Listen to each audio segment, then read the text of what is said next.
Hello and welcome back to Katie's Business Tips. In this video, we're going to talk a bit, just a brief, about commercial mortgages. This is just a brief synopsis, but it will give you some tools that you can dig deeper. First of all, there is a couple things you need to consider when getting a commercial mortgage. Number one is, yes, things like your strong borrowing power of your credit and your net worth will help, but it's more icing on the cake because for commercial mortgages, many times the lender is very much looking at how much revenue that commercial property will produce and how secure that revenue is. That is one of the most important thing from the lender. Now, when we're looking at commercial mortgages, we're going to break them down into two segments. We either have multi-family residential, so 5 doors and above, or we have typical commercial commercial properties where, it's a warehouse, it's an office building or whatever. So either or are both considered, but they do have some differences when you're going lending, okay, when you're borrowing. Now, the key is your gross revenue, right, including how the lease is structured in commercial space, and then also the operating expenses. You're going to have less those operating costs. They want to see that net operating income, and that's going to be a big part of your qualification. Now, there is some stress tests that have been in the commercial industry for a lot longer than now these personal stress tests, right?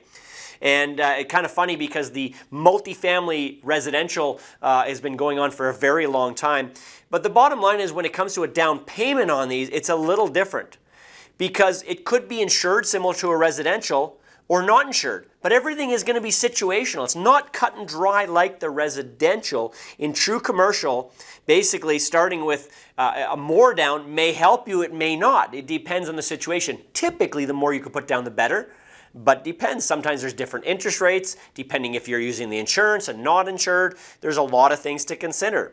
Now, many lenders will lend for commercial. There's A lenders, B lenders, C lenders. They're all the same type of lenders for commercial. But when it comes down to it, you need to make sure you talk to a professional. Just like when it comes to residential, speak to a broker. Talk to the professional. We have many. We could refer you to one, of course.